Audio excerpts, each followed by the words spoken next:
Kefir is a superfood with many beneficial health effects. It is very similar to yogurt, but it is an even more potent probiotic.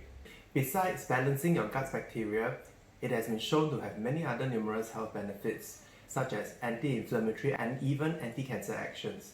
You can make your own kefir at home, and it is actually very simple. So I'm going to show you how. The first thing that you need are kefir grains. It is a living organism, a living culture, and these will ferment the milk to create your kefir. You can use pasteurized packet UHT milk, or you can use fresh milk. And you need your jars to keep the kefir in. Simply scoop the kefir into the jar. These kefir grains are alive, so every time you create one batch, it will multiply. It's important to use a non-metal spoon because metal supposedly harms the culture. Next, we pour in the milk.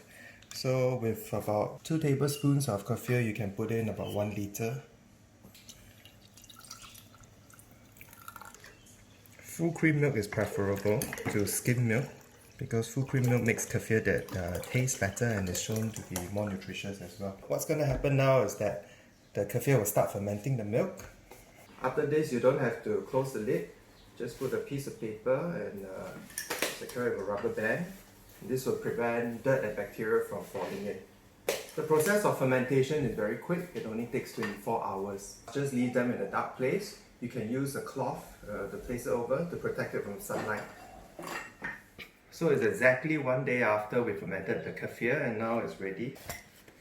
So you can see that the milk has been fermented. It's starting to separate because of Singapore's hot weather. So you can see it's separate into the curd and the whey. Ideally we don't want to separate, but some separation is still acceptable. Next we need to separate the kefir grains from the kefir. I'm going to use a cup over here and a sieve. You can start by pouring. We catch the grains in the sieve while the rest of it goes into the basin.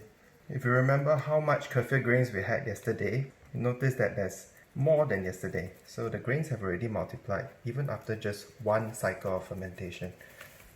So I'll leave the separated grains into a new empty jar.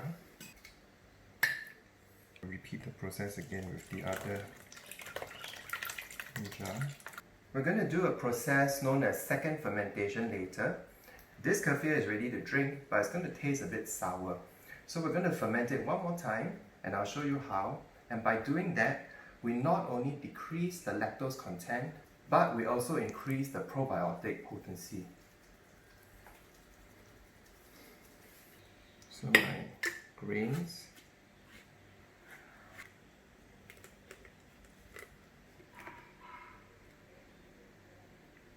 So now you have your grains here, and they are ready for their next cycle of fermentation. Ideally, we want to do this every day so that it keeps going. But of course, we are not going to drink so much kefir in one day. So what we do is to keep it in some milk until it's ready for the next round. Yesterday I used UHT milk, but today I'm using some fresh milk. Fresh milk is always more nutritious for the grains. So we just need enough to cover them. We seal the jar and keep it in the fridge until they are next ready to be used.